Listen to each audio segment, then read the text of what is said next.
Next up is a request from Miracle Comics, who has also given me some options to choose from. And I'm in the mood of covering the 2020 film adaptation of Sonic the Hedgehog.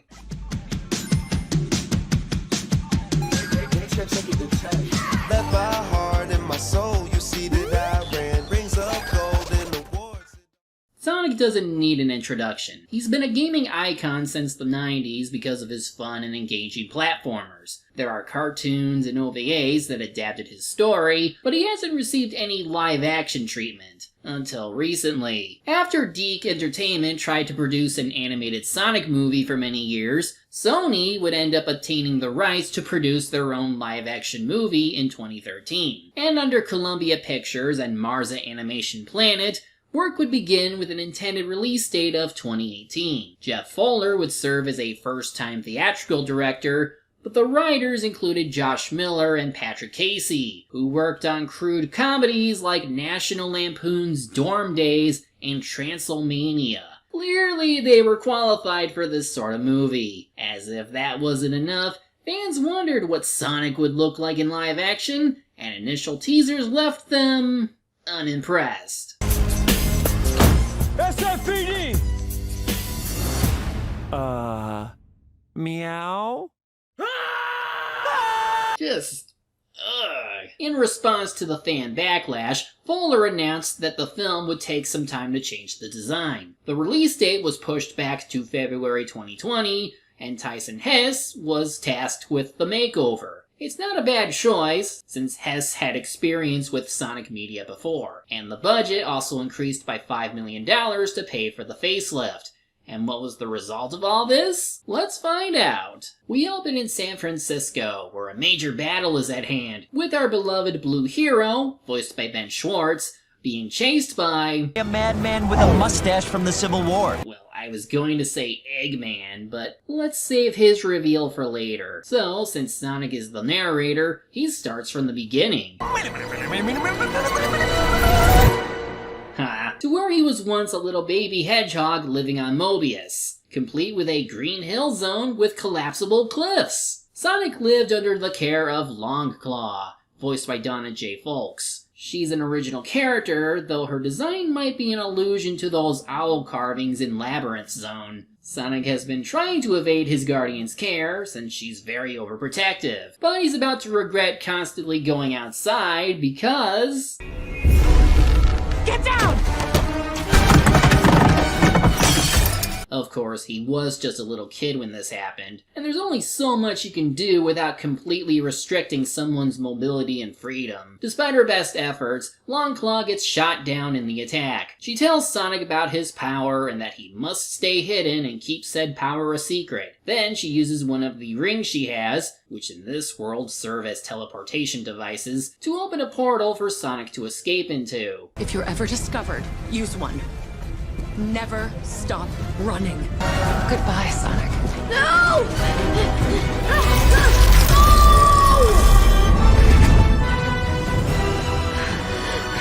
Of course, in a deleted scene, Longclaw does make it to Earth herself, only to die of old age. Now that would have been really dark. Instead, Sonic has arrived in another Green Hills zone, Green Hills, Montana. At least the references make sense. This is where we're introduced to our main human character, Tom Wachowski, played by James Marsden. He's the town sheriff who has to cope with his dim-witted deputy, Wade, played by Alan Pally. He's also bored of small-town life, but here is our main hero to keep things interesting, even if he's just speeding around to impress himself. Oh, and saving small animals, just like the games. Whoa, buddy! You almost got yourself killed out there. What are you, some kind of adrenaline junkie? Must be rough being slow all the time. Now, the blowback to Sonic's first design centered around him being too human-like, meaning his body proportions have no resemblance to his video game form. This redesign comes closer to the video game look, kind of a mix between classic and modern Sonic, and has a lot of detail with his fur and gloves. In terms of personality, he's a 13-year-old instead of 15 in the games.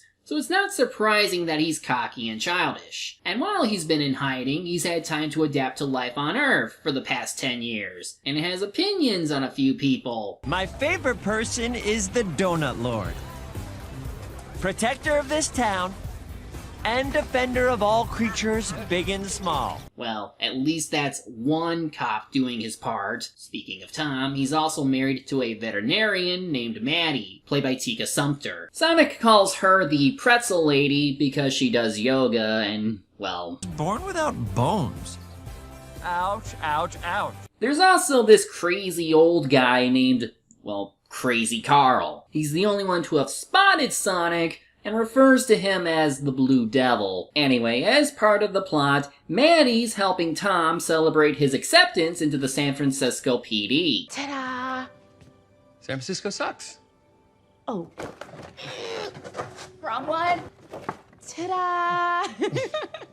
Okay, besides the fact that the movie is pushing a good cop character, especially given the increase in police violence over the years, I do like these two human characters. From what we've seen so far, they are at least nice people who share a really healthy relationship. We learn that Tom is gunning for this position because of his desire to prove himself, and that'll end up tying into Sonic's character arc. Speaking of Sonic, he goes crazy from the isolation and wants to do fun things with people. Like baseball, which he does at night, playing with himself. But eventually, realizing how alone he is, he gets all emotional and starts running in circles?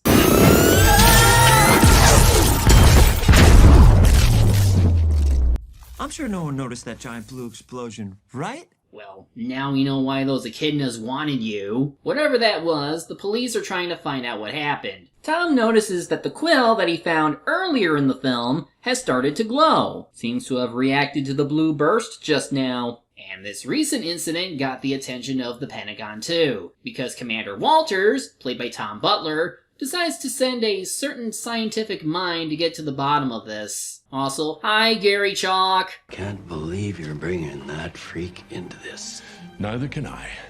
But we have no choice. Oh man, I hope you're ready for what they chose to do with this movie's version of Robotnik. Anyway, as the military begins investigating Green Hills, we get to see one of the best things ever. Are you in charge here? Yes, I Nope. am. Wrong. I'm in charge. Is Me. Major Ben. charge? That's right, Jim Carrey is Dr. Robotnik, and my god is he brilliant. Putting aside his personal baggage, he's an actor who knows how to make his characters funny. This is ideal because other versions of Robotnik or Eggman have always paired their intelligence with a lot of goofiness. And since this isn't an egg-shaped bald guy like in the video games, it's up to Carrey to inject other forms of humor. In any case, he's accompanied by his assistant Agent Stone, played by Lee Majjoub. I think he's similar to Snively from Sonic Sad AM, because he's the only other human assistant for the big bad that I could remember. And this dude is easily better than Snively. The disparity between us is too vast to quantify. Agent Stone? The doctor thinks you're basic. Is he still looking at me funny? Yes, he is. Tell him to stop or I'll pull up his search history. If you don't stop looking at the doctor, he'll take a closer look. I'm not deaf. But yeah, Robotnik's intellect allows him to have robots that surpass even normal human technology. They also found a footprint from Sonic and already figures out that he isn't from this world. So with everyone looking for him, Sonic plans to leave for a mushroom world that was shown earlier, but not before going somewhere else first in order to better warp. We then cut to Maddie and her sister Rachel, played by Natasha Rothwell, as she's staying with her while they look for a place to move into. The only apps on my phone are the ones that came with it. In the Olive Garden. Yeah, we'll get back to that last thing. For now, Tom hears a noise in the garage, and this is what he finds. Meow? Yep, much better. It's not as uncanny given the proportions. He gets darted, and as Sonic passes out, he loses his ring bag, which got teleported to San Francisco. Tom doesn't know what to make of Sonic, so he just treats him like a dog in a cage. Of course, Sonic wakes up and finally talks to him. What are you? Why are you hiding out in my garage? I needed somewhere safe. And you're the only person I could think of, Donut Lord. Why do you keep calling me Donut Lord? Because you talk to donuts. And then eat them if they get out of line. Yeah, but as you just saw, he reacted in a way that could have gotten you killed if that wasn't a dart gun. Of course, Sonic can't really do much because he got darted. And just as Robotnik and crew arrive to survey the place, Sonic begs Tom to help since his legs are still affected by the dart, so Tom sticks him in the attic before leaving the chat with Robotnik. He doesn't get to snooping as usual, but he has drones sneak in instead. The big bad is then left to gloat about how superior he is. Anyone who attempts to aid an enemy of the United States shall suffer death. And if I'm the one that catches you, it'll be even worse. God, not only can he be funny, but he's also intimidating at times. Lest we forget, he has an army of robots that's more advanced than most other tech on Earth. Who knows what else they can do? Before he gets caught, Sonic rolls out of the attic, which causes Robotnik to come in, upon hearing a noise, and finds the quill from before. He threatens to shoot Tom for hiding Sonic, but... Wait! Don't hurt him! He might be a genius, but he's still a weakling. And yeah, those drones are packing heat. And that's just the tiny guns. Sonic tries to help, but Tom has to help him get out of trouble instead. They make a getaway in his truck, and Sonic wants to recover his ring bag from San Francisco. Tom obviously doesn't want to go, because that might interfere with his shot of getting into the San Francisco PD. So our main hero has to guilt him into it. I shouldn't even be on this planet right now, but I am. Why? Because you shot me. I know. You shot me! All right, get in the truck. Really? You're gonna help me? And yeah, I know. CGI character with generic white dude in a vehicle. Like a lot of movies. And it wouldn't be a road trip without distractions. This is serious. You're right. It was lame. Gift shop was cool, though. I got you a mouse pad. When are we gonna get there? I should also remind you that Sonic is still a kid, so things like this aren't surprising. If anything, I think this movie had the right idea to treat him like a hyperactive kid, because he's getting a lot of social interaction after years of hiding. This means that Tom is the closest thing to a parental figure right now, even if the moment is surreal to him. Though of course, as Tom tries to call Wade, it turns out Robotnik got to him. And when I catch you, I'll... Hello? Hello? Hello, hello, hello. I think he actually hung up because I noticed that the light isn't on. Thank you, Officer Brain Fart. Tom then follows Sonic into a bar, who had to use a paper-thin disguise that only works in fiction, and even though Sonic will have to leave Earth soon, Tom tells him about things that he could do, and to write them down on a bucket list of sorts. There's so much stuff I've never done. And now that I'm leaving Earth forever, I guess I missed my chance. Well, I guess this is the kind of place you could get a lot of living done in a short period of time. Suppose we can spare an hour. See? He's warming up to him. Good thing Sonic can get all the things off the list from doing minor things, but, you know, kid mentality. Of course the mundane things can excite him, but sadly, some of the bar patrons are taking kindly to their kind as hipsters or something. Sonic tries to defuse the situation by quoting his favorite movie, but it leads to a bar fight. Good thing our hero can handle himself. If I could save time in a bottle, the first thing that I'd like to do. Hey, it reminded me of that one X-Men movie, so why not use it? Never mind the physics behind it, it's just fun seeing Sonic go this fast. After all that mayhem is finished, our two buddies then stay at a hotel, where they get a little downtime before setting out tomorrow. Oh, come on. Oh, that's awful. What did you eat? I think it's called a chili dog? Okay, I'll let that one slide, if only because he was eating chili dogs, which is his favorite snack from video game lore. It's also a nice moment where Sonic laments having to leave tomorrow, so Tom does the bed cover thing after our main hero falls asleep.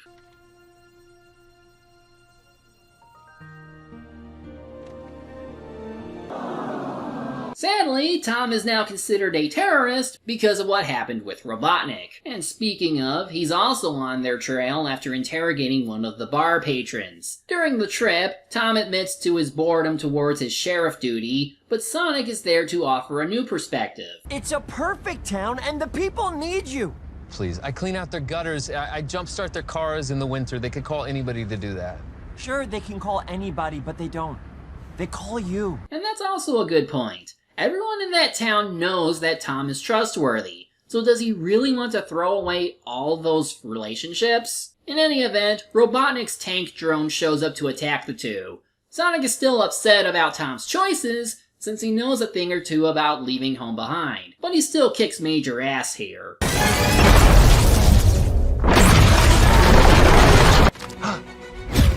Oh yeah, baby! A Sonic 1, a big tank 0. I'm sorry, did we get that on camera? How are you not dead? I have no idea! Of course, Robotnik's tank sent out a smaller version of itself to keep up the chase. And then when it gets destroyed, it sends out a smaller drone. Sonic could take it out on his own, but Tom wanted a turn. Oh! Give me a big fat break! Okay, now this is just turning into one of those Russian dolls. Its laser tears the top of the truck off, and it turns into a bomb once Sonic dismantles it. They try to get it off, but of course Sonic doesn't think to get away from it, so... Sonic!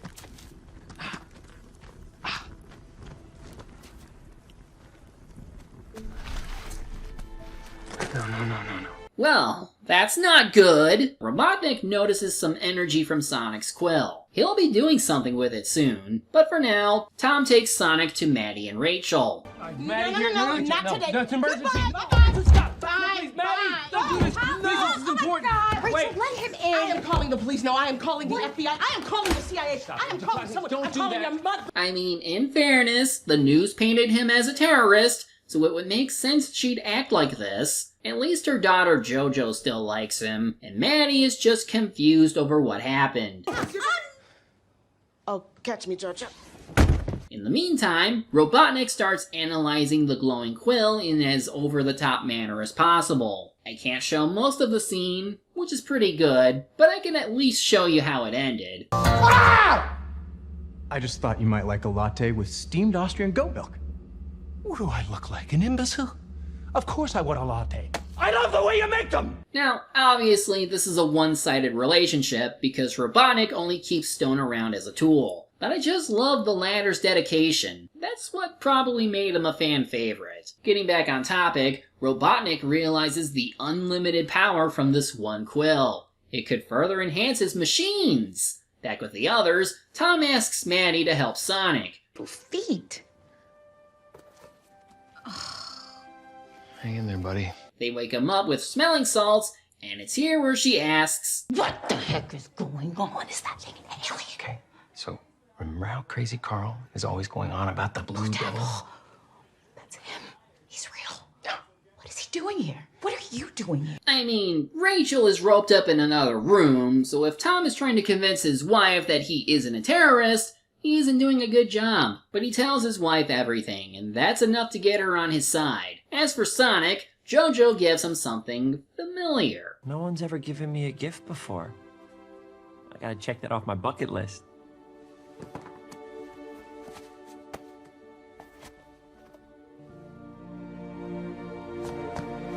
Oh, all right, looking good. Anyway, they borrow Rachel's van so they can reach the Transamerica Pyramid, but they can't get to the top without a key, so... Time for me to abuse the power entrusted to me. But yeah, Tom convinces the desk clerk to give him access to the roof. Sonic then reaches that area and realizes that he might be speaking to Tom for the last time. So it's time to give thanks before they go their separate ways. I don't want to go, but I can't stay.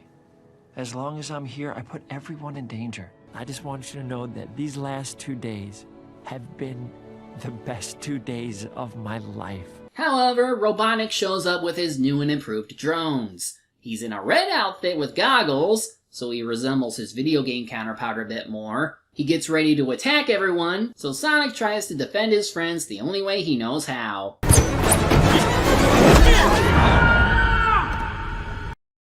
What the hell? Okay, as Robotnik attacks him, Sonic goes into freeze time mode to avoid fire. But the big bad, after finally pressing the button, is able to keep up thanks to the quill's power.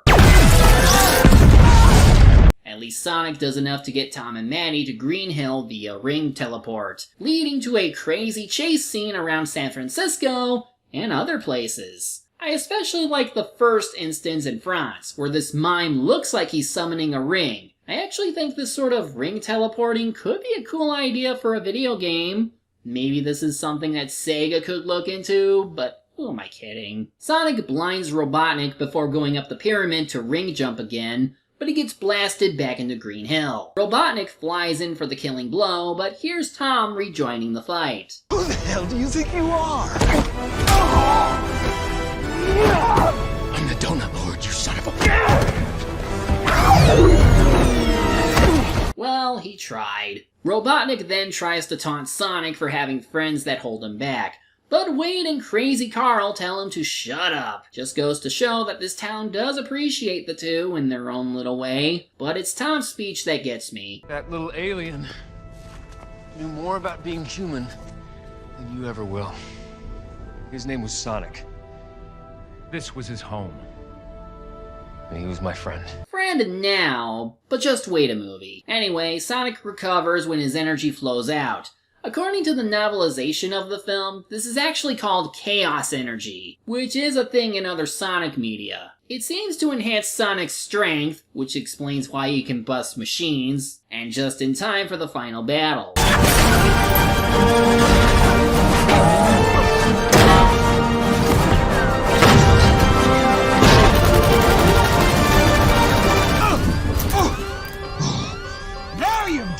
Guess what, Eggman? He called him Eggman, even though he's still not round. Tom uses one of the rings to open a portal to the Mushroom Planet, and Sonic knocks Robotnik into said planet. Tom then decides to stay in Green Hill as part of his bucket list, and I guess the town will keep quiet about Sonic's existence, which means a little downtime for the Wachowskis.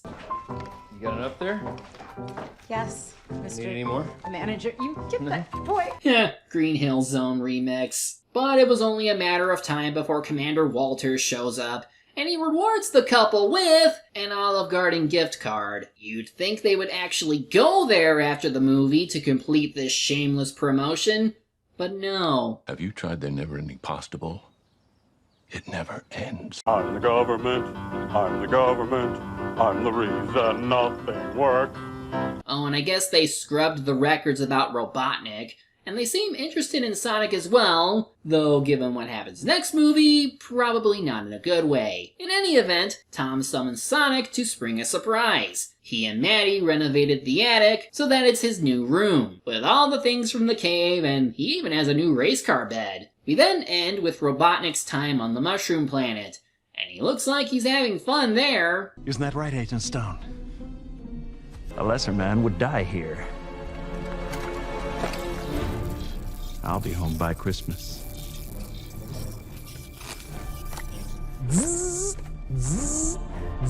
So, speaking as both a casual Sonic fan and a moviegoer, this was a lot of fun. It follows a lot of tropes from other movie adaptations to video games and cartoons, but it still has a good sense of humor, and it got the Sonic character exactly right. The nods and references to the games are also nice Easter eggs, and even the end credits are played out in that 16-bit style from the Genesis era. The effects are also well done, and I'm happy that the movie delayed its release to implement its redesign. If it didn't, then all its good points would have been overshadowed by Sonic's original look. And we didn't need to be reminded of that sort of aesthetic. We already have those from Michael Bay. It's just a mask.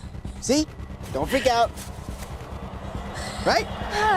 Still, I'm happy with what we got. And honestly, this Sonic is my favorite interpretation of the character. If and when we ever get to the sequel, I hope to show you just how good that one is too. Next time though, we'll follow a seemingly cute penguin movie with a dark side. I'll see you all then.